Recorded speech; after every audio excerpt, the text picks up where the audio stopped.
Live from New Delhi, you're watching DD India Live. I'm Abhishek Mahajan. Coming up in the next 30 minutes. President Draupadi Murmu to address Angolan Parliament, also to interact with Indian diaspora.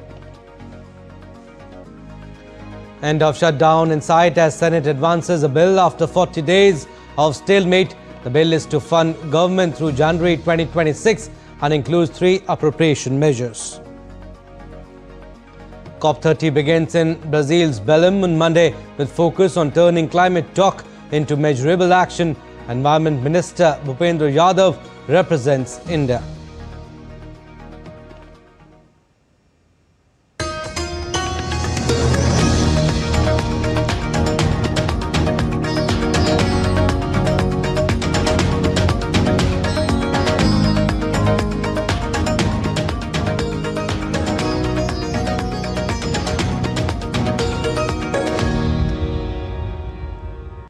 India is expanding its partnership with Africa, with President Draupadi Murmu undertaking a 5-day visit to Angola and Botswana, the first ever visit by an Indian head of state to these 2 countries.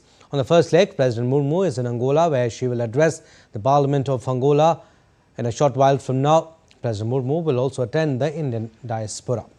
Earlier, President Murmu visited the Memorial Antonio Agostinho Neto in Luanda, Angola. She laid a wreath at the memorial of Agostinho Neto. Agostinho Neto was the first president of Angola who had led the popular movement for the liberation of Angola in the War of Independence of Angola. Neto is also known as then popular poet and writer in the country and revered by the people of Angola. And President Draupadi Murmu later visited the fortress of St. Michael, National Museum of Military History in Angola, and went around the exhibits there.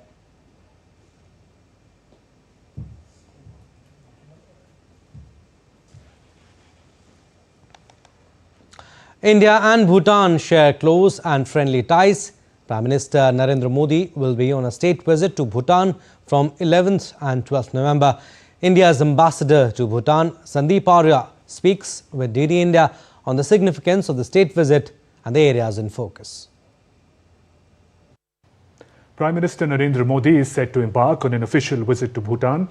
To tell us about it, we have with us India's ambassador to Bhutan, Ambassador Sandeep Arya. Ambassador, welcome to DD India. Thank you. Now, India and Bhutan are the closest neighbors. We understand that Bhutan is also an important pillar of neighborhood first policy for India. How do you see the significance of Prime Minister's visit? The visit of the Prime Minister of India, Shri Narendra Modi, is taking place at a very, very special time. Right now in Bhutan, we have something called Global Peace Prayer Festival, which is going on, which is, I think, also a very unique thing. Bhutanese are calling it an unprecedented event that they are holding. And then we have, of course, bilateral relations and our own various bilateral issues which will come up for discussion. What is also happening is that we have holy relics of Lord Buddha which have come here. This country has very strong traditions and belief in Buddhist belief system, the faith, etc. And I think it will really be very good from the perspective of our outreach to the people and participating in many of these festivities. India and Bhutan also share a very important development partnership. There is a mega hydropower project, P2 as we understand, is going to be inaugurated. How does that take this very special partnership to the next level? So Bhutan is a country of a moderate size, and for their own economy, I think they are basically hydropower plays a very, very important role. A large part of their GDP production and their exports comprise of hydropower. So this is a 1020 megawatt hydropower project which has been in the making. It's a government to government project. So it has been conceived by the 2 governments, has been developed also in close cooperation by the 2 governments. I think it will really mark a very important, very big jump in the hydropower generation. And it's good for the economy of Bhutan. It's good for India in terms of gaining power or electricity. Ambassador, also if you talk about people-to-people ties, what can you tell us about the capacity building program that India is engaged in, especially for the youth of Bhutan? We learned about the Gyaltsang program. If you can tell us more on that. So I think our overall profile of development cooperation and economic cooperation between the 2 countries is very, very broad. We take part in many very wide-ranging activities from education, healthcare, agriculture and even trade, manufacturing, etc. So I think it's a very broad base on which we are very closely involved. Our bilateral trade itself comprises about 80% of all the foreign trade of Bhutan, so which means we are a very important partner for export and import. And I think coming back to the Gyalsung program itself, I think which is a very important vision of His Majesty the King of Bhutan. He conceived it a few years ago, and he has conceived it as a program for the purpose of, I think, all the youth in Bhutan to be having, I think, several components are there. One is a little bit of connection with the country. Okay. And so there is a brief training of general skills, general kind of awareness, a little bit of basic defense skills also. Then there are specialized skills in different areas, which can be based on the area of interest of the person. It can be in the fields like, civilian, semi-skilled things, and sometimes medicine-related activities, etc. So it's conceived as a one-year course which every 18-year-old in Bhutan should try to undertake. Sir, thank you very much for speaking with DD India. That's Ambassador Sandeep Arya speaking to us on the broad significance of Prime Minister Narendra Modi's upcoming visit to Bhutan. With camera person Saurabh, Shubhendu Ghosh for DD India in Thimphu. India's Union Minister for Social Justice and Empowerment, Dr. Virendra Kumar, visited the great Buddha Doordarshan in the Bhutanese capital on Monday. The magnificent statue depicting Shakyamuni Buddha stands majestically in the mountains of Bhutan and was built to commemorate the 60th birth anniversary of the fourth king, Jigme Singye Wangchuk. The great Buddha Doordarshan houses over 100,000 smaller Buddha statues, each crafted from bronze and gilded in gold, symbolizing peace and prosperity. Dr. Virendra Kumar's visit to this iconic monument further highlights the deep-rooted spiritual and cultural bonds between India and Bhutan, reinforcing the shared heritage and friendship between the two nations. And the Union Minister for Social Justice and Empowerment also visited Goinsho Shamkhang in Thimphu, Bhutan on Monday. He met the elderly people living in the residential retreat. The residential retreat established by His Majesty the King serves as a home for elderly individuals who lack family support. Inaugurated in July 2018, Goinsho Shamkhang provides not only shelter and care but also medical assistance and shared spaces for prayer and recreation.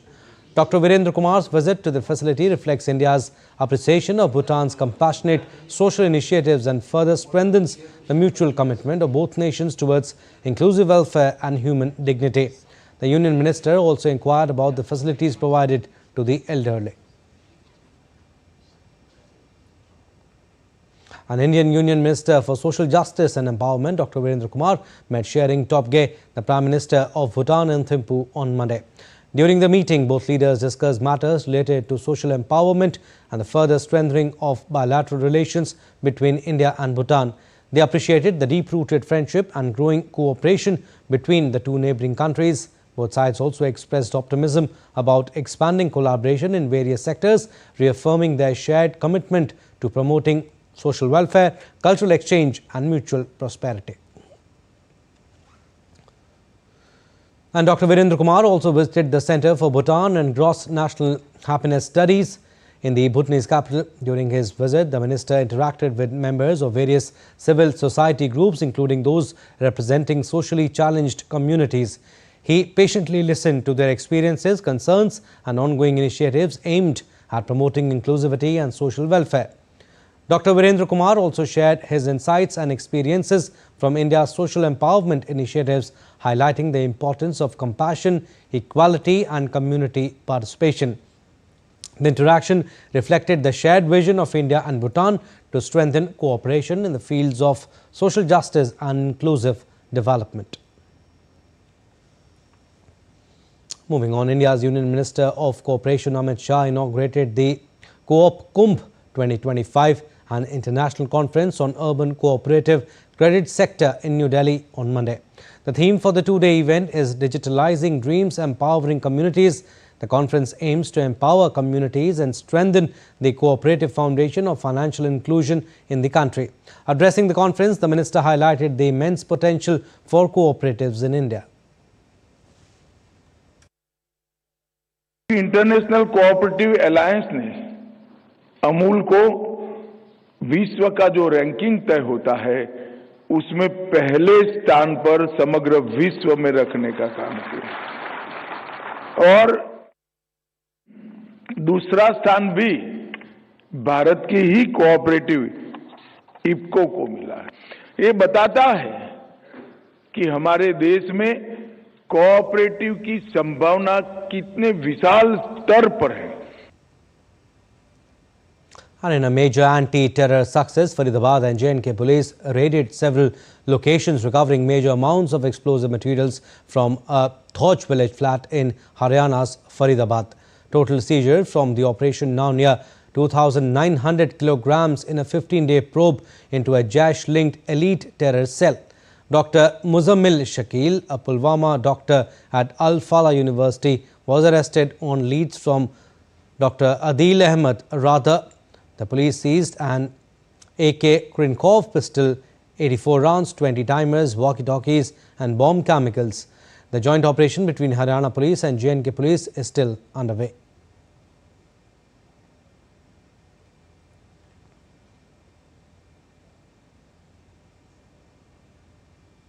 The 11th edition of the joint military exercise between India and Sri Lanka, Mitra Shakti 2025, begins today at the foreign training node in Belagavi.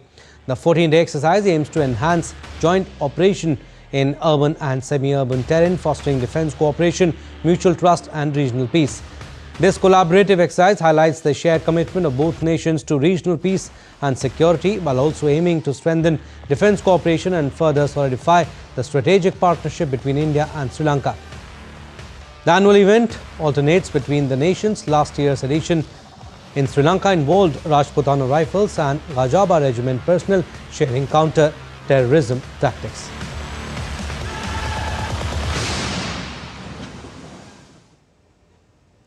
As part of the Tri-Services Exercise Trishul, the Indian Army conducted exercise Brahma Shira in the Run and Creek sector, bringing together the three services, Indian Coast Guard and BSF, in seamless coordination with civil administration to validate integrated capabilities across land, sea and air.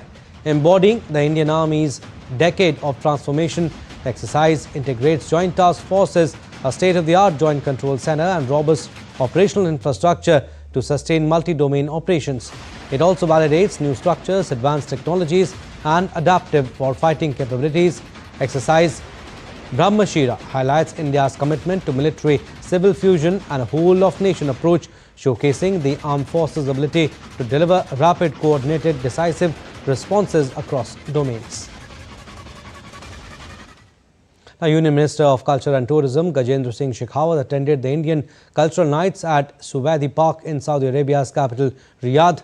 Held under the Global Harmony Project, the event showcased India's rich music, dance, crafts and cuisine. The event also highlighted Rajasthan's traditional art, with artisans demonstrating the making of intricate lakh bangles, a display of India's cultural heritage abroad. And the 5th edition of the Sheikh Zayed Festival is underway at Al Wathba in Abu Dhabi. It opened on 1st November and will run till 22nd March 2026 under the theme Hayakum, celebrating the legacy of Sheikh Zayed with cultural shows, heritage displays and international participation. The festival includes more than 4,000 events, 750 big performances and pavilions from 22 countries. A Kashmiri shopkeeper here says he has been participating for 8 years selling Kashmiri shawls, and this festival connects people and cultures like a global village. My name is Yasir Qayyum and I'm from Kashmir, India, and I'm participating in Sheikh Zayed Heritage Festival. So I'm participating from last 8 years. So this is the Indian pavilion here. So I'm participating and I have a lot of items here. I'm from Kashmir and I'm selling the Kashmiri items like gatra, like shawls. And about Sheikh Zayed Heritage Festival, it's connecting the people, different cultures, like a global village, and it's booming year to year. And what we call, and I'm happy to do business here. Thank you so much. A direct flight from New Delhi to Shanghai landed early on Monday as India and China resumed commercial flights. Consul General Pratik Mathur received the first set of passengers at the Shanghai Pudong International Airport. The flight, which left Delhi on Sunday evening, comes days after Indigo's flight to Guangzhou from Kolkata. The development marks the resumption of the flight services between the two countries after a gap of 5 years.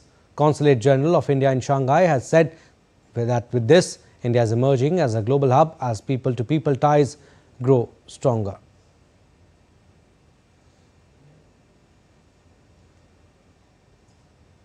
And in Himachal Pradesh, pleasant weather continues and tourist inflow has increased in capital Shimla. Tourists are enjoying the calm climate and charming hill views.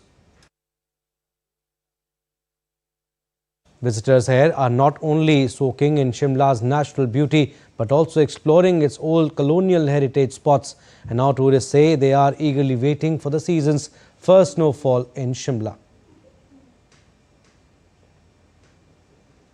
Let's now take a look at other stories making news. The Supreme Court has taken suo motu cognizance of recent road accidents on Rajasthan's Falori and Telangana's Bijapur highways, noting illegal roadside eateries as a major cause of such mishaps. The court has sought reports on the number of such unauthorized dhabas along these routes. Speaking at the 18th Urban Mobility India Conference in Gurugram, Union Housing and Urban Affairs Minister Manohar Lal Khattar said that urban mobility planning in Tier 2 and Tier 3 cities must be future ready. He also launched the logo and website of PM E-Bus Seva scheme, aiming to deploy 10,000 e-buses under a PPP model. Still to come on this edition of DD India Live.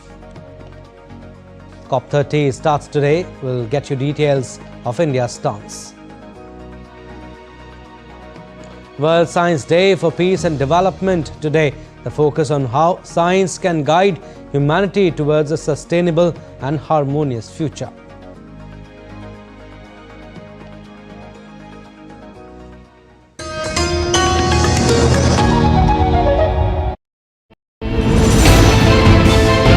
Geopolitics and trade deals. Economic challenges amid development.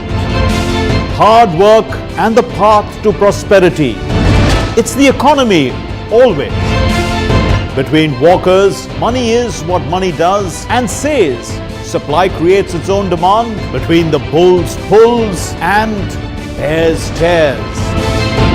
When supply chains globalization and India rises to the podium. We'll get you centered with the economic brief at 8 p.m. every Thursday on DD India.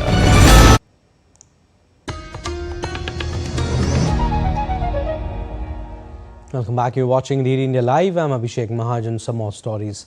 The United Nations 30th Conference of Parties COP30 begins in Belém, Brazil on Monday. It marks a decade since the Paris Climate Pact came into force. A lot has changed since the landmark treaty was adopted, and at the same time the needle hasn't moved much on several long-standing climate issues.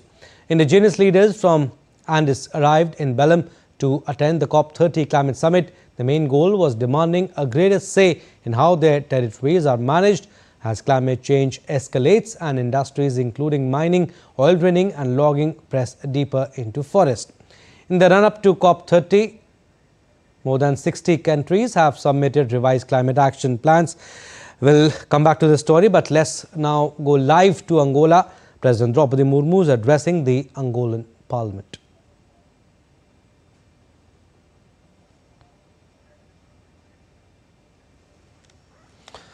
All right, we'll go live to Angola in a short while from now. आदरणीय सदस्यगण, देवियों और स्वजनों, सभी को मेरा नमस्कार।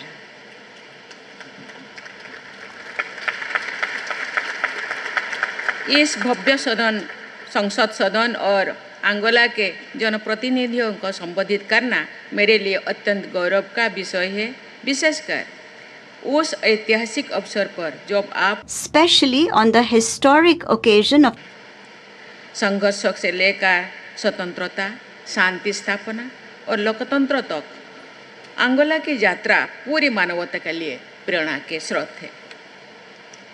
मैं इस अवसर पर अंगोला गणराज्य के महामहिम राष्ट्रपति को भी धन्यवाद देती हूँ, जिनके स्नेहपूर्ण आमंत्रण पर मैं कल अंगोला पहुंची हूं।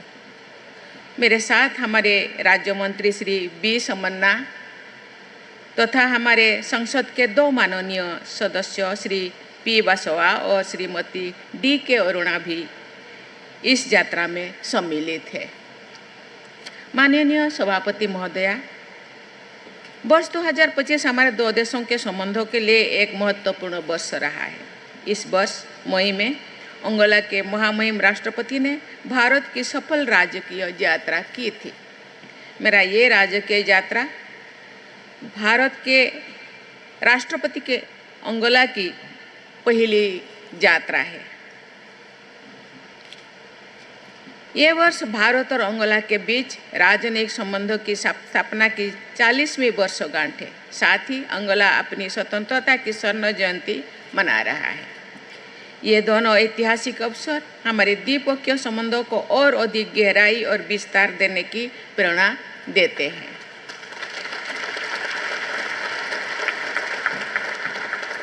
माननीय सभापति महोदया, आदरणीय सदस्यगण, मैं आप सभी को स्वतंत्रता की 50वीं वर्षगांठ पर 140 करोड़ भारतीयों की ओर से हार्दिक बधाई देती हूँ। ये अवसर हमें अंगोला के उन साहसी और संघर्षशील नागरिकों की याद दिलाता है जिन्होंने स्वतंत्रता के लिए निरंतर प्रयास किया, जैसे भारत ने भी अपने स्वतंत्रता संग्राम के दौरान किया था। पिछले कुछ वर्षों में अंगोला ने इंफ्रास्ट्रक्चर और गवर्नेंस को सुदृढ़ करने और कृषि, ऊर्जा और पर्यटन जैसे क्षेत्रों में निवेश को प्रोत्साहित करने में उल्लेखनीय प्रगति की है। अंगोला अफ्रीका के आर्थिक प्रगति की कहानी है, एक प्रमुख भागीदारी के रूप में उभर रहा है। हम अंगोला की इस यात्रा की सराहना करते हैं जो इनोवेशन, सस्टेनेबल डेवलपमेंट और इंक्लूसिव ग्रोथ के प्रति उसकी प्रतिबद्धता को दर्शाती है। माननीय सभापति महोदया, भारत और अंगोला के बीच संबंध परस्पर विश्वास, सम्मान, साझा मूल्यों और आर्थिक एवं सामाजिक विकास पर आधारित है। भारत ने अंगोला के स्वतंत्रता संग्राम के दौरान एंटी कॉलोनियल प्रयास में निरंतर समर्थन दिया था। आज हमारे संबंध बहुआयामी है। हम विभिन्न अंतर्राष्ट्रीय मंचों पर करीबी भागीदार हैं और इंडिया अफ्रीका फोरम समिट के फ्रेमवर्क के तहत भी मिलकर कार्य करते हैं। हम क्लीन एनर्जी और वाइल्ड लाइफ कंजर्वेशन में सहयोग बढ़ाने के उद्देश्य से international solar alliance, global biofuel alliance तथा इंटरनेशनल बिग कैट्स अलायंस जैसी पहलों में साथ मिलकर काम कर रहे हैं। अंगोला के इन पहलों में सम्मिलित होने का हम स्वागत करते हैं। हमारे दोनों देशों में संसदीय लोकतंत्र हमारी सामाजिक संरचना का आधार है। भारत विश्व का सबसे बड़ा लोकतंत्र है और अंगोला अफ्रीका के सबसे गतिशील लोकतंत्रों में से एक है। दोनों ही इस विश्वास पर आधारित है कि प्रत्येक नागरिक की आवाज़ मायने रखती है और शासन का उद्देश्य कुछ लोगों की ही नहीं बल्कि सबकी सेवा है। हम दोनों देशों की संसदों के बीच एक्सचेंजेस और संसदीय व्यवस्था के सुचारू संचालन से जुड़ी बेस्ट प्रैक्टिसेस को साझा करने का स्वागत करते हैं। मुझे ये जानकर प्रसन्नता हुई है कि भारत की संसद के एक प्रतिनिधिमंडल ने नवंबर 2023 में लुआंडा में आयोजित इंटर पार्लियामेंट्री यूनियन सम्मेलन में भाग लिया था। माननीय सभापति महोदया, अफ्रीकन यूनियन के अध्यक्ष के रूप में मैं अंगोला के इंटरनेशनल लीडरशिप रोल की सराहना करती हूँ।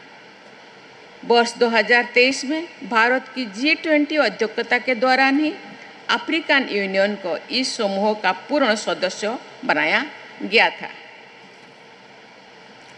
वर्ष 2018 में भारत के प्रधानमंत्री ने अफ्रीका के साथ भारत की सहभागिता के 10 सिद्धांत प्रस्तुत किए थे।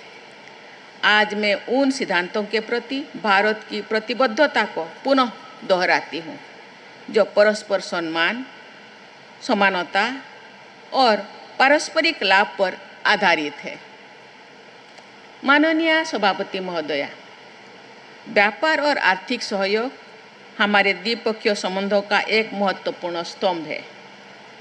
ऊर्जा के क्षेत्र में हमारी भागीदारी हमारी आर्थिक संबंधों को निरंतर सशक्त बना रही है, किंतु इसके साथ ही डिजिटल टेक्नोलॉजी, रक्षा, कृषि और फूड प्रोसेसिंग जैसे अनेक नए क्षेत्रों में सहयोग के व्यापक अवसर मौजूद हैं। आगे बढ़ते हुए हम इन नई संभावनाओं का लाभ उठाते हुए अपने आर्थिक साझेदारी को और गहराई देने के लिए प्रतिबद्ध है।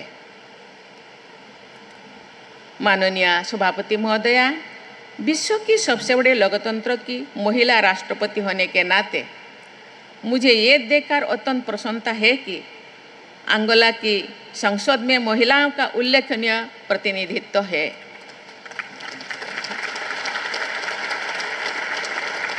संसद के 39% से अधिक सदस्य महिलाएं हैं।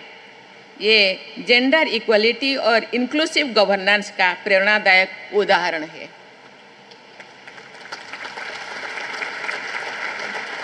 भारत में भी हाल ही में हमने एक ऐतिहासिक कानून पारित किया है, जिसके अंतर्गत संसद के निचले सदन तथा राज्य विधानसभाओं में 1/3 सीटें महिलाओं के लिए आरक्षित की गई है।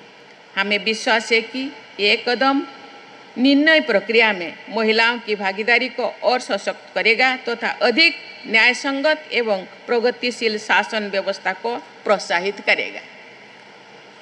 मेरा मानना है कि लोकतंत्र तो सार्थक होता है जब उसका लाभ समाज के हर व्यक्ति तक पहुँचे। भारत के अनुभव ने सिखाया है कि जब निर्णय और संसाधन स्थानीय स्तर तक पहुंचते हैं तो विकास स्थायी होता है। हमारे गांव की पंचायती राज व्यवस्था और नगर पालिकाओं ने नागरिकों को अपनी नियति स्वयं गढ़ने की शक्ति दी है। ग्रासरूट्स डेमोक्रेसी ने करोड़ों लोगों को गरीबी से ऊपर उठाया, शिक्षा और स्वास्थ्य तक पहुंच बढ़ाया और ग्रामीण क्षेत्रों में आर्थिक गतिविधि को प्रोत्साहित किया।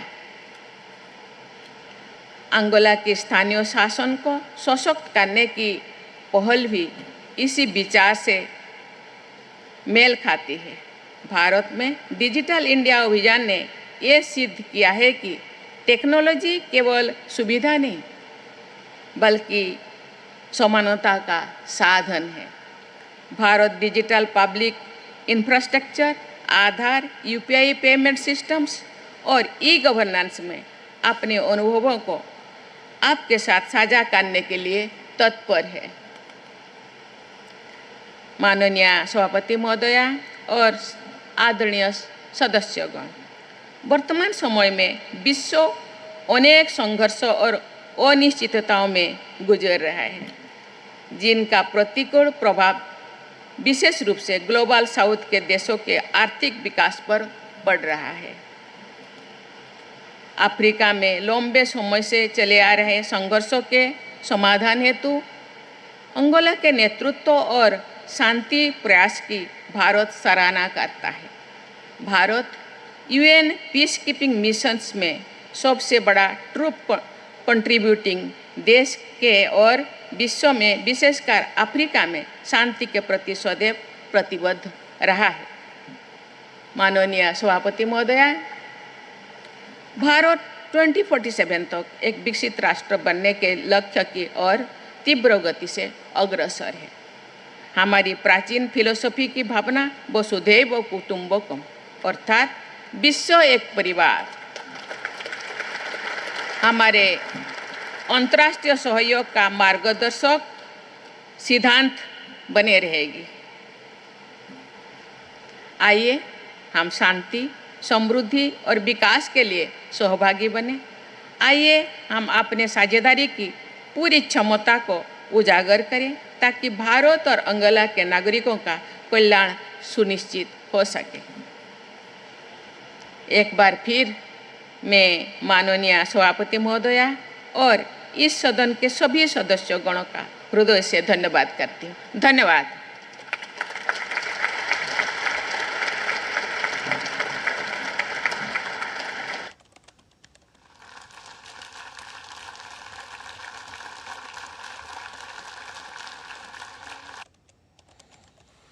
All right, so this was President Draupadi Murmu addressing the Angolan Parliament as Angola celebrates 50 years of independence. President Murmu talked about Angola's improved infrastructure and how they have evolved in these years. She also spoke about the relationship India share with Angola. She said India hopes to enhance parliamentary cooperation with Angola. She spoke about women representation too.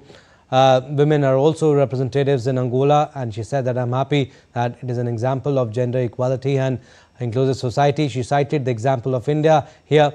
She also said that India is moving forward to become a developed India by 2047, and he also spoke about Vasudev Kutumbakam is our principle, and also she mentioned about the welfare of India and Angola to give a conclusive statement. That's all. So this was the gist primarily of what she said, and we'll have a detailed story in our subsequent bulletins. Thanks for watching. Namaskar.